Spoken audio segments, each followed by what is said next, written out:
Hi guys, இன்னைக்கு நம்ம பார்க்க போகிற படத்தோட பேர் the girl in the box. ஒரு 7 வருஷமாக உங்களோட பாக்ஸில் போட்டு அடைச்சு ஒரு அடி மாதிரி பண்ணப்போ இருக்கும். அதான் அந்த படத்துடைய முழு கதை.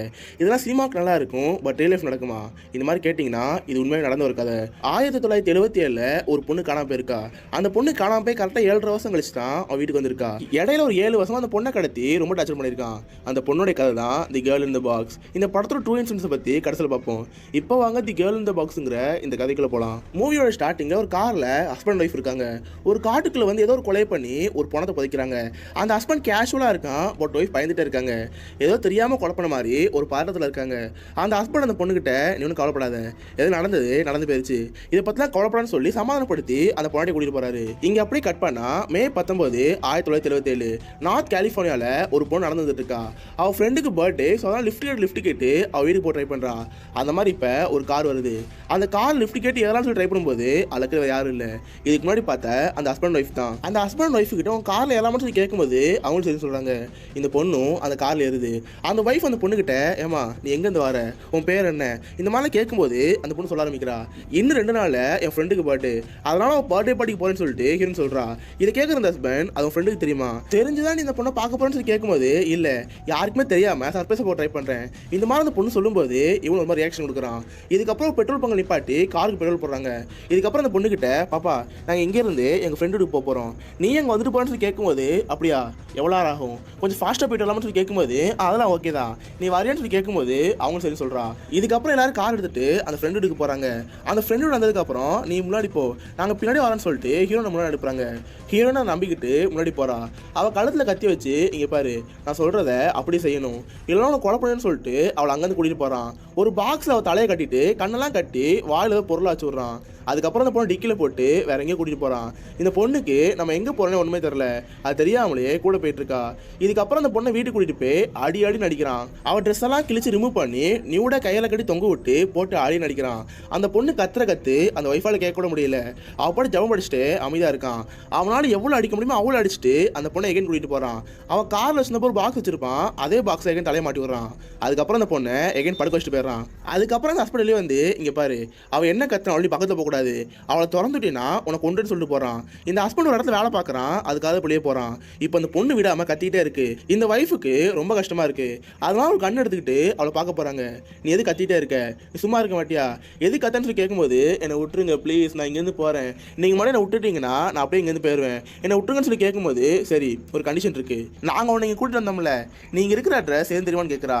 அதுக்காக எனக்கு எதுவுமே தெரியாது, கடைசியா ஒரு வீட்டுக்கு கூட்டு போனீங்களே அந்த வீடும் தெரியுமே தவிர இது எங்களுக்குன்னு தெரியாது, என்ன ப்ளீஸ் விட்டுருன்னு சொல்லி கேட்கும்போது இல்லை முடியாது, நான் அவன் விட்டேன்னா என் புருஷனை கொண்டுருவான், நான் இங்கேருந்து போறேன்னு சொல்லிட்டு இவ பாட்டு அங்கேருந்து போயிடுறா. ஈவினிங்கும் ஆகுது. அந்த ஹஸ்பண்ட் வேலைலாம் முடிஞ்சு வீட்டுக்கு வரான். அந்த பொண்ணுகிட்ட ட்ரிங்க்ஸ்லாம் கொடுத்து இதை குடி சாப்பிட்டு சொல்லிட்டு பிரெட்லாம் கொடுக்குறான். அந்த பொண்ணை சாப்பிட்டுட்டு இங்கே பாரு இந்த வெஷல் இருக்குல்ல, இந்த வெஷலில் தான் டூ பாத்ரூம் போகணும், என் கண்ணு முன்னாடியே போன்னு சொல்லி சொல்லும்போது இந்த பொண்ணு போறா. அதை பார்த்து அவன் ரசிக்கிறான். எகைன் அந்த பொண்ணை போட்டு அடியே நடிக்கிறான். சத்தம் அப்படி கேட்குது. அந்த ஒய்ஃப்லாம் ஹெட்ஃபோனை போட்டு கேட்டுட்டு இருக்கா. அந்த ஹெட்ஃபோனையும் தாண்டி அவள் கத்துற சத்தம் அவள் காதில் வந்து விழுது. அவள் காதெல்லாம் அடைச்சிக்கிட்டு ஒரு டிஸ்டர்பிங்காக இருக்கிற மாதிரி இருக்கு. எகைன் அவளை நேற்று போட்ட மாதிரி பாக்ஸை தலையை மாடி விட்டு படுக்க வச்சுட்டு போயிடறான். இதுக்கப்புறம் அந்த ஒய்ஃப் அந்த ஹஸ்பண்ட் கிட்ட பேசுறாங்க, என்னங்க அந்த பொண்ணு இங்கே இருக்கால, இனிமே அவ எத்தனை நாள் இருக்க போறா, இந்த மாதிரி கேட்கும்போது அவ்வளோதான் நம்ம இருக்கிற இடம் அவளுக்கு தெரிஞ்சிருக்கும், அதனால காலை ஃபுல்லாக இங்கே தான் இருக்க போறான்னு சொல்லிட்டு அந்த ஹஸ்பண்ட் சொல்றான். இது கேட்குற அந்த ஒய்ஃபுக்கு ஒரு மாதிரி இருக்கு. நெக்ஸ்ட் டே மார்னிங் அவர் மரக்கடை ஒர்க் பண்ணிட்டு இருக்கான். அந்த பொண்ணுக்காகவே ஸ்பெசிஃபிக்காக ஒரு மர பாக்ஸ் ரெடி பண்றான். அந்த பாக்ஸ் சாப்பாடு போற மாதிரி, டூ பாத்ரூம் போற மாதிரி, ஆக்சிஜன் போற மாதிரி ரெடி பண்றான். ரெடி பண்ண அந்த பாக்ஸை வீட்டுக்கு கொண்டு வந்து அந்த பொண்ணை படுக்க வைக்கிறான். அந்த பொண்ணு இனிமே இங்கே தான் இருந்தாங்கணும், சாப்பாட்டுக்கு ஒரு ஓட்டை போறதுக்கு ஓட்டன்னு சொல்லிட்டு இந்த மாதிரி வாழ்க்கை போகுது. இப்போ அவ நினைச்சு பார்க்கறா, நம்ம அம்மா அப்பாவை கூட எப்படிலாம் இருந்தோம், இந்த மாதிரி சில ஃப்ளாஷ்பேக்லாம் போகுது. இவ கொஞ்ச நாளுக்கு முன்னாடி ஹாப்பியாக இருந்தா, இவ ஃப்ரெண்டோட பர்த்டேக்கு சர்ப்ரைஸ் பண்ணலான்னு சொல்லிட்டு தான் இந்த மாதிரி வந்தா. அந்த மாதிரி லிஃப்ட் கேட்டு வரும்போது தான் இவன் மாட்டிக்கிட்டா. இது எல்லாத்தையுமே இப்போ நினச்சி பார்த்துட்டு இருக்கா. இப்போ அப்படியே அந்த பொண்ணோட வீட்டை காமிக்கிறாங்க. பொண்ணு இங்கேருந்து போய் 2-3 நாள் ஆச்சு, பட் இப்போ வரைக்கும் அவள் திரும்பி வரல. ஒருவேளை ஃப்ரெண்டு வீட்டை தங்கிருக்கான்னு சொல்லிட்டு அவங்க ஃபேமிலி நினச்சிட்டு இருக்கு. இப்போ அவங்க ஃபேமிலிக்கு ஒரு ஃபோன் கால் வருது.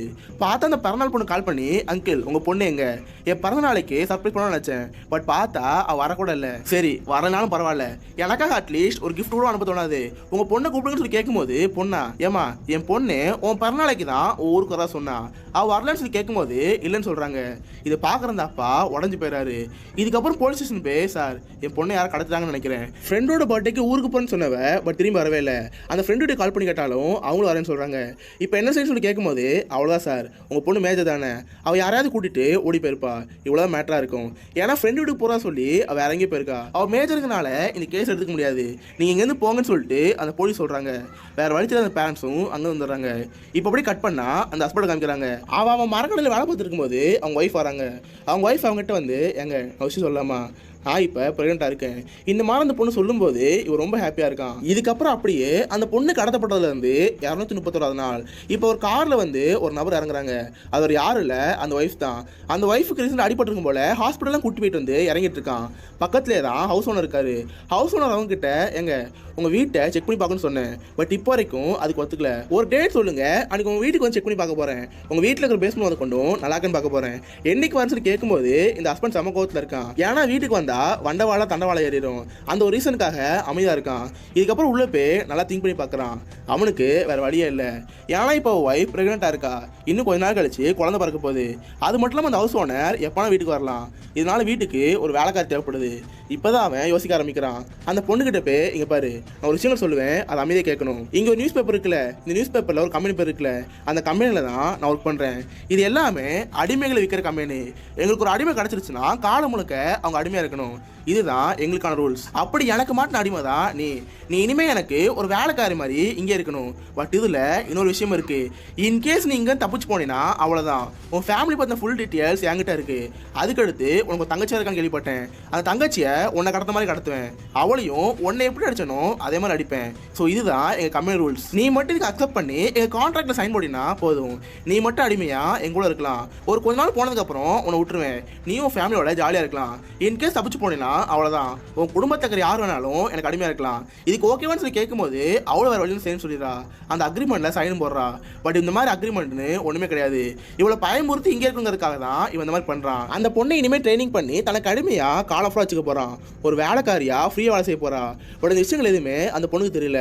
இப்போ அந்த பொண்ணுக்கிட்ட இங்கே பாரு, இனிமேல் நான் தான் உனக்கு எஜமான், உன் கழுத்தில் செயின் இருக்குல்ல, இதுதான் கம்பெனி முத்திரை, உனக்குன்னு சில ட்ரெஸ்ஸஸ் இருக்கும், அந்த ட்ரெஸ்ஸை மட்டும் தான் நீ போடணும். நான் எப்பெல்லாம் அட்டென்ஷன் சொல்கிறேனோ அப்போ நீ ஓடி வந்து ஒரு ட்ரெஸ் ரிமூவ் பண்ணணும், ட்ரெஸ்ஸை ரிமூவ் பண்ணி ஹேண்ட்ஸ் அப் பண்ணுற மாதிரி கையை நீட்டணும். இப்படி வந்து நான் சொல்கிறத கேட்கணும். சரியான்னு சொல்லி கேட்கும்போது அவளும் சரி சொல்கிறா. சரி அதுக்கு ஒரு ரிஹர்சல் பார்ப்போம். அட்டென்ஷன் அவன் சொல்கிறான். இந்த பொண்ணு வேக முடி வருது, வந்த ஒரு ட்ரெஸ்ஸை ரிமூவ் பண்ணி கையை நீட்டா. குட், இந்த மாதிரி தான் எல்லா நேரம் பண்ணணும். இந்த மாதிரி சொல்லிக்கிட்டு அந்த பொண்ணு டச் பண்ணுறான். பட் அந்த பொண்ணு வேறு வழி இல்லாமல் அதை சகிச்சுக்கிறா. இதுக்கப்புறம் அந்த நபர் அங்கேருந்து வேலைக்கு போனதுக்கப்புறம் இவ வேலைக்காரி மாதிரி இருப்பா, வீட்டை க்ளீன் பண்ணிக்கிறது பாத்தங்களும் சொல்லிட்டு எல்லாத்தையும் பண்ணியிருப்பா. அந்த மாதிரி க்ளீன் பண்ணிட்டு இருக்கும்போது ஒரு பைபிளை பார்க்குறா. பைபிள் பார்த்து ரொம்ப நாள் ஆச்சு, அதை எடுக்கலான்னு சொல்லி போகும்போது அந்த ஒய்ஃப் ஓடி வராங்க. என்ன பைபிள் எடுக்கிறியா, நீங்க வந்து போன்னு சொல்லிட்டு அவள் திட்டுறாங்க. பட் அந்த ஒய்ஃபுக்கும் இவ்வளோ பிடிச்சிருக்கு. பட் அந்த அக்கறை எதுவுமே காட்டாம அமைதியாக இருக்காங்க. இந்த பொண்ணும் ஒரு அடிமை மாதிரி இருக்கா. தினமும் அந்த பெட்டிலே படுத்து வாங்கி காலையில் மட்டும் எழுந்து வேலைலாம் பார்ப்பா. வேலை முடிஞ்சதுக்கப்புறம் அவங்க மிஞ்சி போன பிரெட்லாம் போடுவாங்க, அந்த பிரெட்டை சாப்பிட்டு உள்ளவே படுத்து தூங்குவா. இந்த மாதிரி டேஸ்லாம் போயிட்டே இருக்கு. ஒரு நாள் அந்த ஹஸ்பண்ட் வேலைக்கு போயிட்டு வரும்போது அந்த ஹவுஸ் ஓனர் பார்க்குறான். யோ எனக்கா டேட் குடியா, உன் வீட்டை ஒரு நாள் வந்து பார்க்கணும். இந்த மாதிரி சொல்லும்போது இல்லை ஹவுஸ் ஓனர், நான் இந்த வீட்டை காலி பண்ண போகிறேன், வேற ஆள் வந்ததுக்கப்புறம் என் வீட்டை செக் பண்ணி பார்த்துக்கோங்க, அது வரைக்கும் அமைதியாங்கன்னு சொல்லிட்டு அம்மாட்டு உள்ளே போயிடுறான். இப்படியே இன்னும் சில நாட்கள் போகுது. இப்போ அந்த பொண்ணு சாப்பிட்டு படுத்துட்டே இருக்கும்போது திடீர்னு பார்த்தா கதவு ஓப்பன் ஆகுது. பார்த்தா அவன் தான் கூப்பிட்றான், இங்கே வா நான் உனக்கு காட்டுன்னு சொல்லிட்டு அந்த பொண்ணை கூட்டிகிட்டு போகிறான். பார்த்தா அவங்க 2 பேருக்கும் அழகாக ஒரு குழந்தை வந்திருக்கு. இதை பார்த்தவ ரசிக்க ஆரம்பிக்கிறா. இதுக்கப்புறம் இந்த வீட்டை காலி பண்ணி வேற ஒரு வீட்டுக்கு போகிறாங்க. இப்போ அவங்க இருக்கிறது செப்டம்பர் மாதம் 1978, அதாவது கடத்தி கொண்டு வந்து 1.5 வருஷம் ஆயிடுச்சு. இந்த 1.5 வருஷத்தில் அவள் எந்த சந்தோஷத்தையும் பார்த்ததில்ல. அவள் பார்த்து ஒரே சந்தோஷம் தான் அந்த குழந்தை பிறந்தது தான். அந்த சந்தோஷத்தோடையே தினம் நைட்டு தூங்கிட்டு இருக்கா. இப்போ அவள் கடத்தி வரப்பட்டு 683 நாள் கழிச்சு ஒரு நாள் அவங்க எல்லாருக்கும் சாப்பிட்றதுக்காக சாப்பாடு எடுத்து வைக்கிறா. அப்போ அந்த ஒய்ஃப் செக் பண்ணி பார்க்கும்போது ஸ்பூனை காணோம். என்னங்க எல்லாத்தையும் வச்சா பட் ஸ்பூனை காணும், அதை கேளுங்கன்னு சொல்லி கேட்கும்போது இவன் செம்ம கடுப்பாயிருது. அட்டேஷன் சொல்கிறான். இந்த பொண்ணு வேக மூடி வருது. அவன் ட்ரெஸ் எல்லாம் கழட்டி போட்டு ஹேண்ட்ஸ் அப் பண்ணி நிற்கிறா. என்ன என் ஒய்ஃபுக்கு ஸ்பூன் வைக்கலாம், அது எங்கன்னு சொல்லி கேட்கும்போது இல்லை சார் நான் அதை வச்சிருந்தேன், டேபிள் தான் சொல்லி கேட்கும்போது டேபிள் வச்சியா, டேபிள் வச்சு ஸ்பூன் எங்கே போகுது, அப்போ என் ஒய்ஃப் திருட்டு வேற ஏதாவது போய் சொல்கிறாளா, இந்த மாதிரி கேட்கும்போது இல்லை சார் மேபி நான் தப்பு பண்ணியிருப்பேன், என்னை மன்னிச்சுக்கோன்னு சொல்லி கேட்கும்போது தப்பு பண்ணியிருக்க, தப்பு பண்ணா என்ன பண்ணணும், இந்த மாதிரி சொல்லிட்டு அந்த பொண்ணை போட்டு அழிய நடிக்கிறாரு. பெல்ட் எடுத்து அந்த பொண்ணை அழிய நடிக்கும் போது இந்த ஒய்ஃப் ரொம்ப டிஸ்டர்பிங்கா இருக்கு. புரிஞ்சு பார்த்தா ஸ்பூன் கீழே தான் இருக்கு. ஸ்பூன் அந்த பொண்ணு அங்கே வச்சிருக்கா, பட் டேபிள் வந்து கீழே வந்துருக்கு. பட் அதை பார்க்காம அந்த ஒய்ஃப் போட்டு கொடுத்துருக்கா. இது பார்க்குறவளுக்கு ரொம்ப கில்ட்டினஸாக இருக்கு. உடனே வேகமாக ரூமுக்குள்ள போய் ஜவம் பண்ண ஆரம்பிக்கிறா.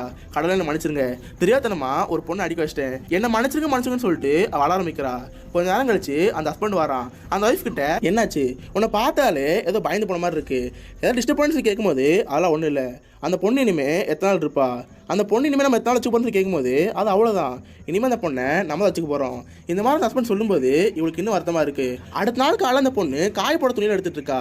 அப்போ அந்த ஹஸ்பண்ட் எல்லாம் பார்த்துருக்கும் போது, சார் ஒரு கேள்வி கேட்கலாமா, என்னை எப்போ விடுவீங்க, நான் எங்கள் அப்பா அம்மா எப்போ பார்க்க சொல்லி கேட்கும்போது அது அவ்வளோதான், எங்களை மாதிரி கம்பெனியில் வந்தவங்களுக்கு அடிமை எப்போ இருக்க தான் செய்வேன், பட் நாங்கள் நினச்சா உன்னை விடலாம், நீ எப்போ போகிற சொல்லி கேட்கும்போது நீங்கள் தான் சொல்லணும், ப்ளீஸ் என்னை சீக்கிரம் விடுங்க, நீங்கள் விடலாலும் பரவாயில்ல, வெளியுலகத்தை காட்டுங்க, 4 பாக்ஸ்குள்ளே எத்தனை நாள் தான் இருக்க.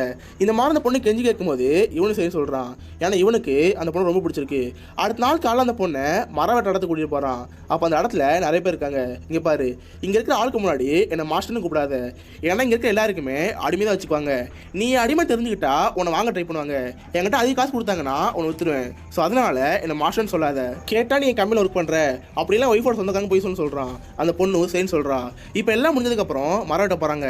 அவனும் மரம் வெட்டே இருக்கும்போது தெரியாதனமா கோடாரி காலையில் போட்டுறான். அவன் காலில் பலம் அடிப்படுது.